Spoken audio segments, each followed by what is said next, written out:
Lucas Tong. F stands for funny. 10 plus. Viewer discretion not advised. When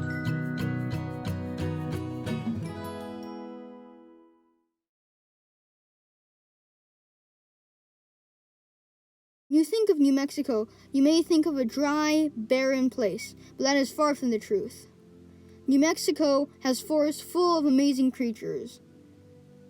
Green meadows where cows graze. Mountainous paths in which cars come and go. And beautiful rivers in which fish swim.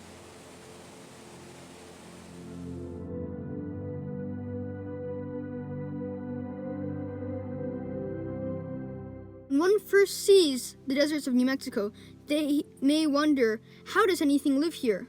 But creatures, in fact, do live here, and they have evolved many different adaptations and use the abiotic factors around them to survive.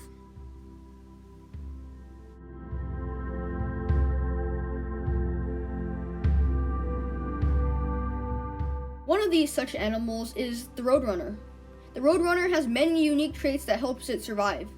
Its carnivorous habits offer it a large supply of very moist food. It also reabsorbs water from its feces before excretion. And lastly, it reduces its activities by 50% during the heat of midday so it can save up on energy.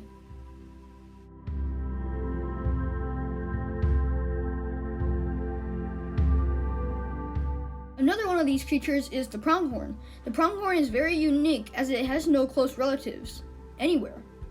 The pronghorn has evolved to survive by having large eyes, which helps it find predators. When it sees a predator, it runs away, as it is the second fastest creature on Earth.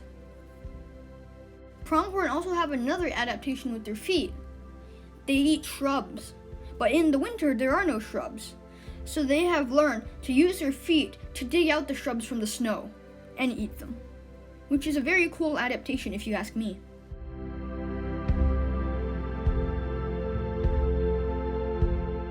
The most important abiotic factors in the desert is water.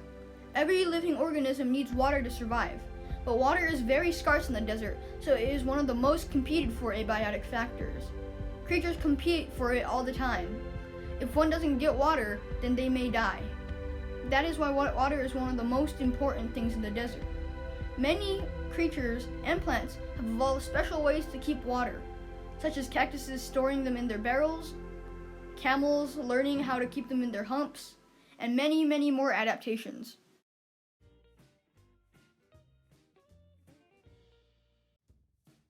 It's time for Two Truths and a Lie! Number 1. The desert is dry and hot. Number 2. Animals have evolved adaptations to survive the desert. Number 3. The desert has a lot of water. Now, which one is the lie? If you answered the last one, then you are correct. One of the most venomous animals of the New Mexican desert is the Gila monster. The Gila monster is a large reptilian predator that is characterized by its orange patterns on its back and legs. It is very predatory and it will eat rats, small mammals, eggs, other eggs of animals, even its eggs of itself, birds, and also bats. One of the main things Gila monsters fight for is mates, as sometimes they will even fight to the death to find a mate. This is very important to them as they want to continue their bloodline.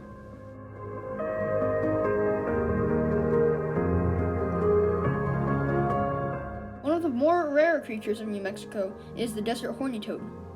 The horny toad is endangered in New Mexico, so it's somewhat harder to find. Despite its name, the horny toad is not spiky at all. The only part that could actually hurt you is the crest.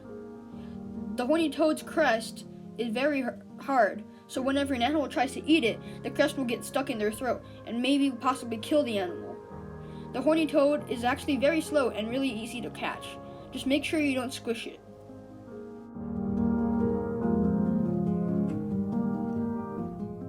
One of the more diverse ecosystems in New Mexico is Lincoln Forest National Park. Lincoln Forest National Park is a large forest full of mostly coniferous trees. Many creatures live here that are beautiful, scary, and cute. Today we will be exploring some of the amazing creatures that live in Lincoln National Forest and other forests in New Mexico.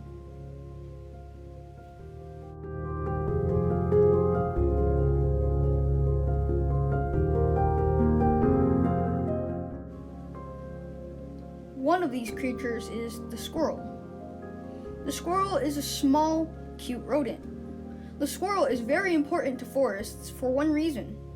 Squirrels like to eat acorns, and they store acorns in the ground. When they store acorns in the ground, sometimes those acorns become trees, and trees are important for the forest, as forests are primarily composed of trees. Squirrels are very fast and can climb up things quickly. They have evolved large eyes to spot predators as well. They usually make homes in trees. Squirrels know how to keep balance by flipping their body over whenever they see a predator. Whenever they jump off a tree, they will use a center of gravity and they will flatten themselves to not take any damage from falling.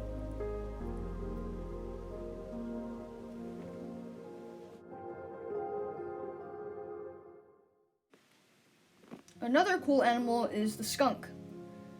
The skunk is a small mammal that is very actually dangerous. The reason it is so dangerous is because of its stinky spray. The skunk has glands in its butt that allow it to secrete a spray that smells like horrible. It smells like rotten eggs mixed with poop. Skunks are actually very cute, and if you do not anger them, they will not spray you. Skunks like to look for foods and grubs in the leaf litter. They have evolved special claws to dig through the ground and look for food.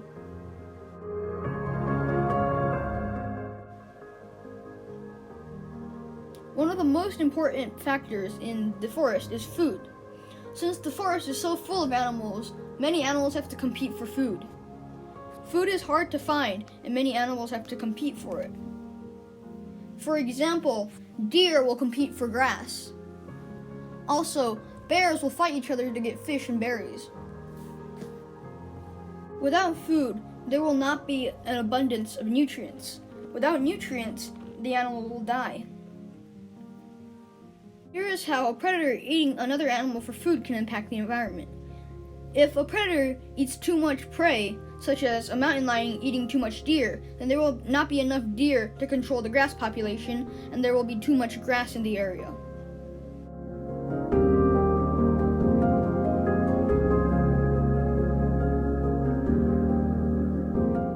One of the worst invasive species is the Argentine ant, Linapithema humulae. Linapithema humulae is a small Dilatratory ant that originates in the Panara Canal in Brazil. It came here as stowaways from a boat from the Americans. Argentine ants outcompete and kill other insects.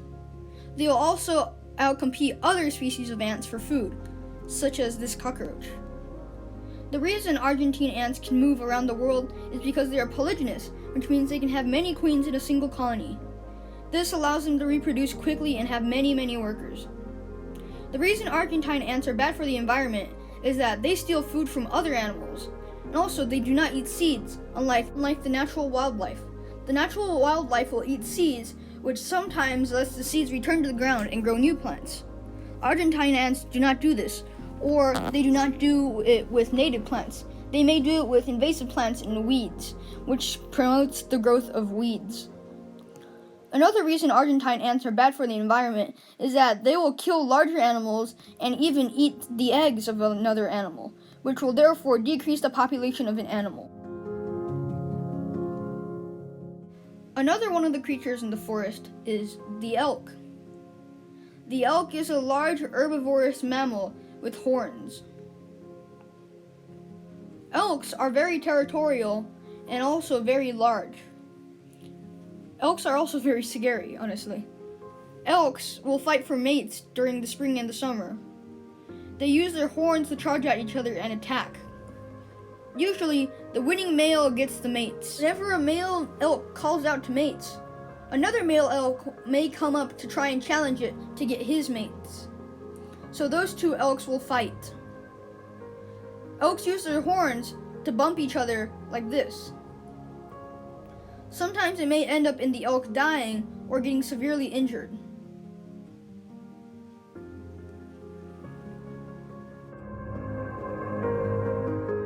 One of the birds of the forests is the woodpecker. The woodpecker is a bird with a very elongated beak, and the beak is very hard. Its namesake, the woodpecker, is derived from its pecking of logs and trees. The reason the woodpecker pecks trees is to look for beetles and other grubs that live in the trees. The reason it has a long mouth is to stick its mouth in little holes it finds or little holes it drills out to grab little grubs or beetles. This is how it finds food, and not many other birds have evolved this adaptation. Woodpecker here is the pileated woodpecker. It can easily be told because of its big red crest and its long black beak. It also makes a loud drumming noise whenever it is cracking wood. It sounds like this.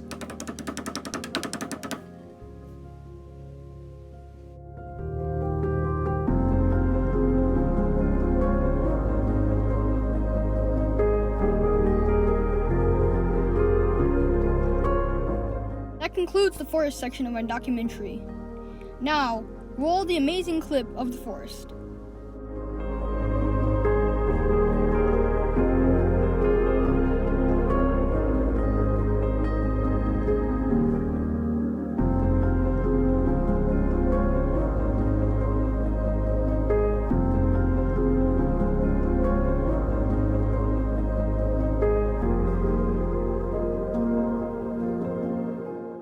One of the smallest ecosystems in New Mexico is the river.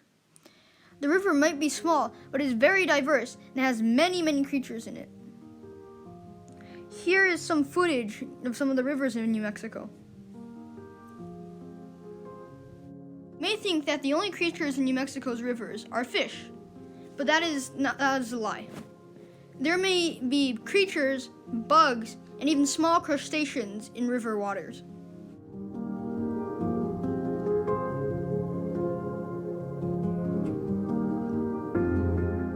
One of the more common creatures, and it's commonly fished, is the bass. The bass is a large fish that preys on worms, other small fish, and even small animals. Adult bass are solitary fish, although occasionally several bass will congregate in areas with abundant food supplies. They are usually the apex predator in their habitat. They will hide between rocks, among water vegetation, or under roots and limbs of sucking trees, striking at their prey from the shadows. Bass prefer quiet, calm, and warm water, but are very adaptable to other conditions. Adult bass prefer to feed on small fish like perch, sunfish, and minnows. However, they are also known to eat crayfish, insects, frogs, and even small aquatic birds. A bass under 2 inches, known as a fry, will not act as predators, but instead feed on zooplankton and insect larvae. The bass is the most popular game fish in North America. Possessing a striking complexion while being one of the top predators in the natural ecosystem, the largemouth bass is an astonishing aquatic animal. Bass have a highly attuned sense of smell and can zero in on prey by following scent trails. Also, a bass's average lifespan is about 16 years, but have been known to live more than 20 years. Bass do well in the wild, but not so well in captivity. Female bass are usually larger than the male bass of the same age.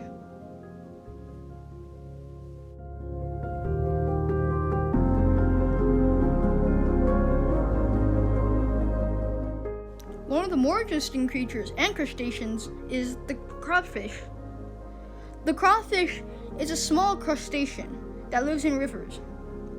Crawfish come in a variety of colors. The most common color is red, but crawfish also come in blues, whites, greens, and yellow. When cooked, however, all crawfish will turn red. Crawfish may also be known as crawdads, crawfish, crayfish, or small lobsters. If you didn't know, crawfish are a close relative of the lobster.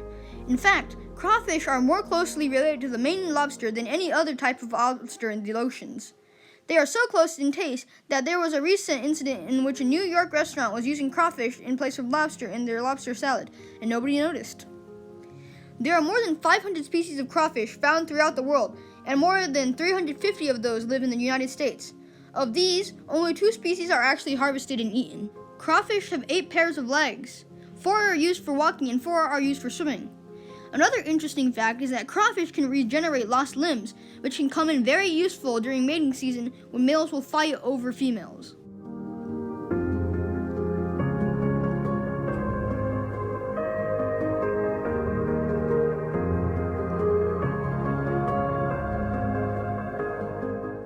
One of the most important factors of the river is sunlight.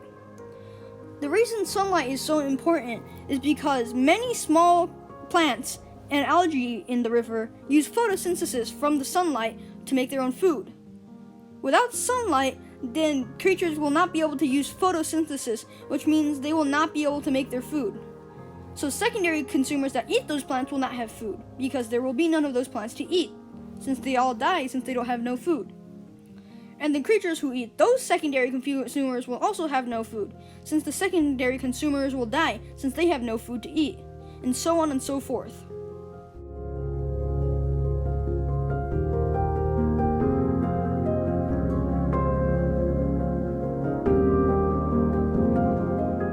By far, the most important abiotic factor of the river is, of course, water. Without water, then none of the creatures in the river can actually survive, since the river is mostly made of water. Let's say some creatures did survive the river without water. What would happen? For example, some creatures need the moisture of the water to survive, and that's why they stay in water. Some examples of these are frogs and axolotls. They need water to moisturize or they'll dry up and die. Another thing is plants that live in water. Plants that live in water, such as algae or maybe lily pads, will not be able to survive without water, as algae need water to survive to get some water from it, and lily pads need to be able to float on the water.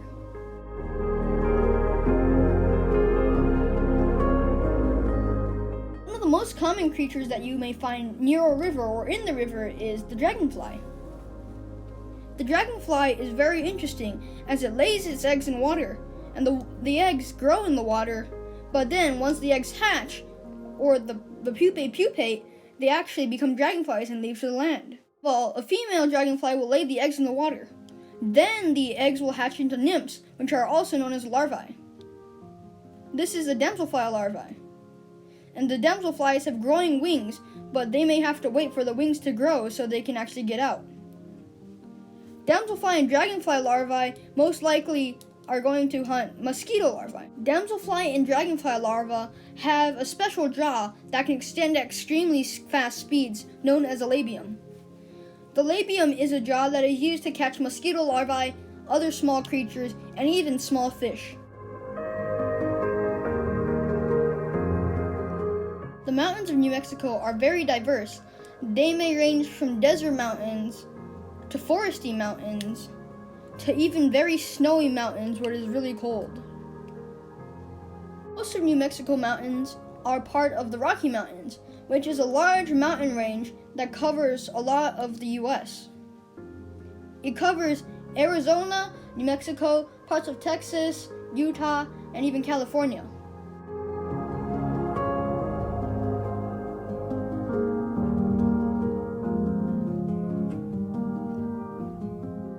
One of the creatures found in the mountains is the bobcat.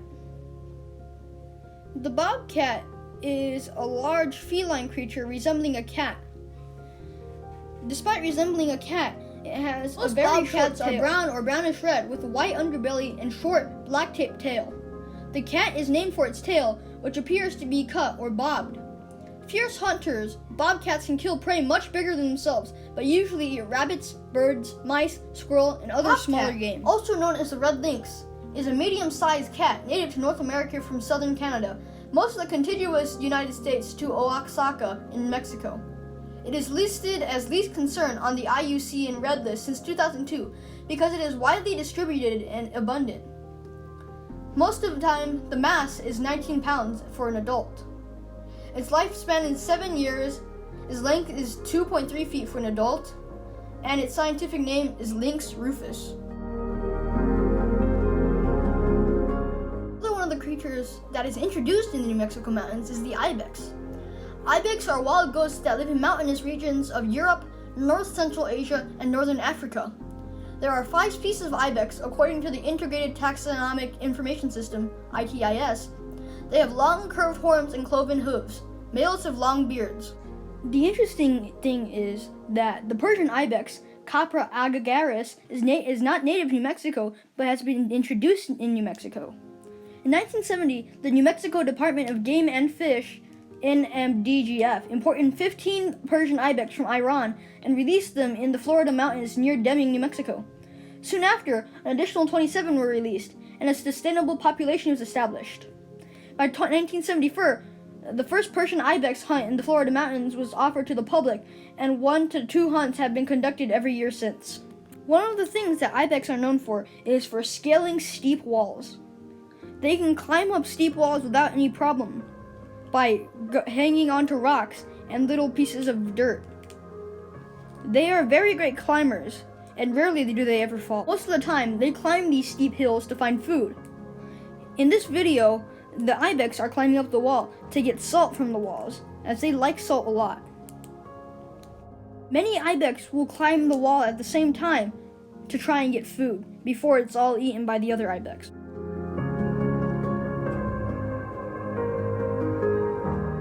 One of the most important abiotic factors is temperature.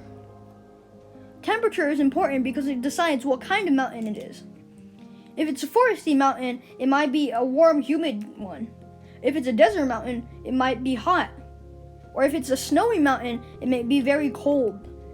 Temperature also determines what kinds of plants grow there. If it's a cold temperature, then plants from cold places will naturally want to grow there.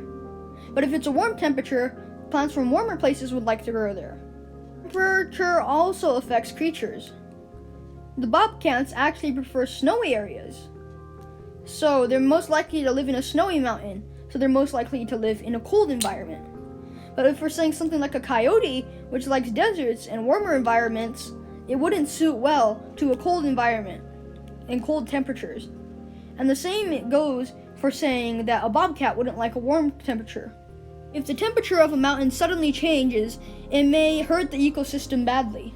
For example, if a snowy mountain suddenly changed to a warmer environment, then the creatures inside, which have adapted to the cold environment, wouldn't survive, as they are adapted to a cold environment but not a warm one.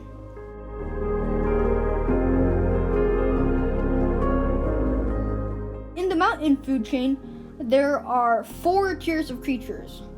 First of all is the tertiary consumers, also known as apex predators. Apex predators or tertiary consumers do not get consumed or eaten by anything else, and they are carnivorous or omnivorous. The second is secondary consumers.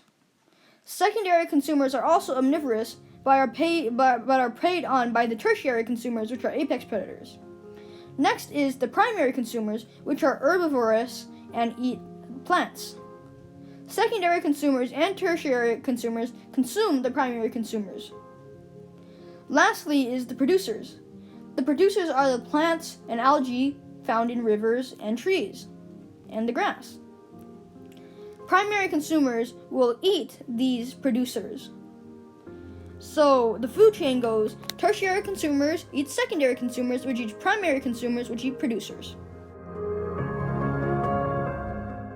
The meadows of New Mexico are usually inhabited by small rodents, such as bunnies, rabbits, groundhogs, or prairie dogs, but may also contain other ants or bug species, such as harvester ants, spiders, field ants, and other things. Sometimes, though, you may even see wild, large animals there. Most of the meadows in New Mexico are used to raise livestock. Most of the meadows of New Mexico are found in valleys near mountains from Ruidoso and Cloudcroft.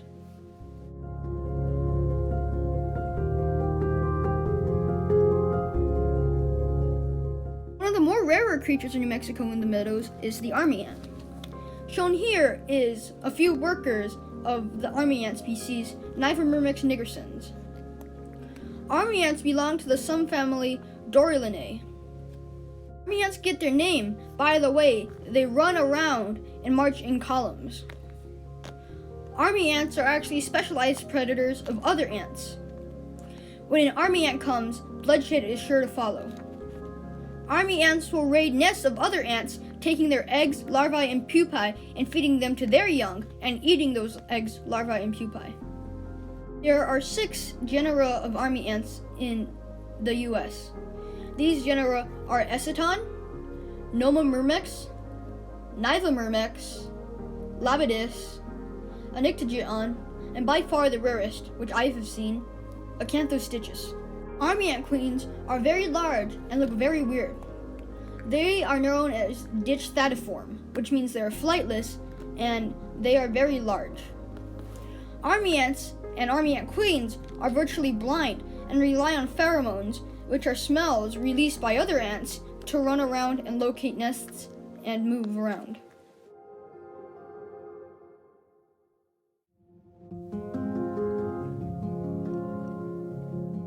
One of the more commoner species of the meadows is Pogonomyrmex californicus. Pogonomyrmex californicus, also known as the California harvester ant, is a large red ant that has painful stings. We currently have 4 queens and 1 workers of this species, with 1 more worker well on the way. These species are known as harvester ants, and they're called harvester ants for the fact that they take seeds and stick them in their nests. These ants prefer meadows because they like grass seeds, and meadows are full of grass. They take the seeds and leave them in their nest, and sometimes they sprout. When they sprout, they eat the insides of the seeds, but sometimes this doesn't happen right, so this plant sprouts, which creates a new plant.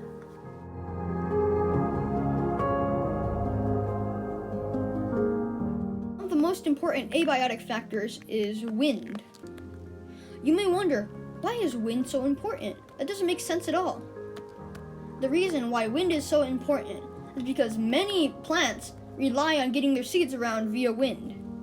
An example of this is the sunflower or the dandelion.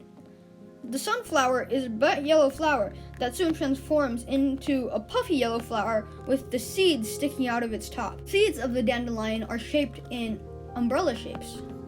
The reason they are shaped in umbrellas is so they can glide on the wind to start new dandelions. Wind is also the way ant queens start new colonies. At certain times of the year, usually in June and July, ants will release winged alates, which are queens and unmated males. Queens will fly in the air, letting the wind carry them, while males mate with them. Then the queen will drop down, break its wings off, and start a new nest. Wind is very important in the meadow ecosystem.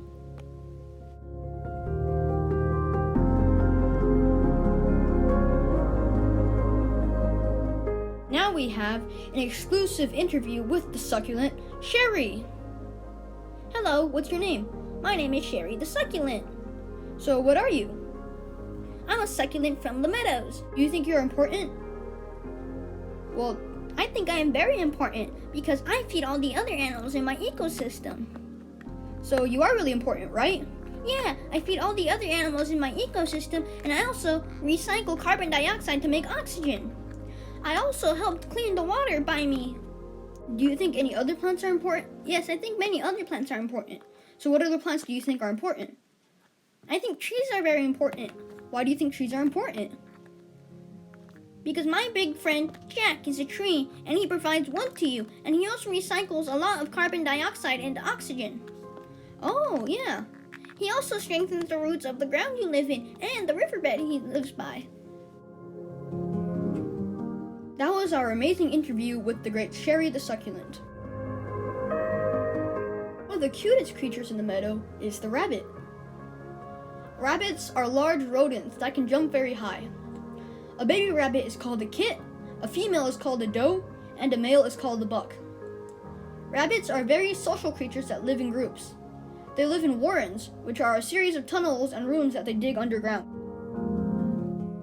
Did you know a rabbit's teeth never stop growing? Instead, they gradually worn down as the rabbit chews on grasses, wildflowers, and vegetables, meaning they never get too long. This also means that the rabbits sometimes keep the grass population down so there is not too much grass, so you cannot see anything. Also, rabbits' eyes are on the side of their head, which is an adaptation that allows them to see all around themselves.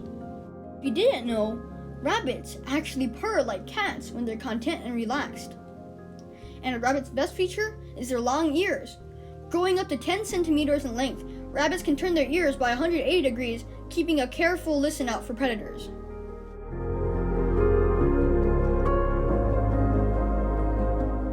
Well, that is it, and that is all. Thank you for watching my New Mexico Ecosystems documentary. Here is the end credits. New Mexico Ecosystems. iMovie and Lucas Tong present a Lucas Tong production. Videos were mainly sourced from the YouTube channels National Geographic, BBC Earth, and Coyote Peterson. Thank you for watching my video, and the end.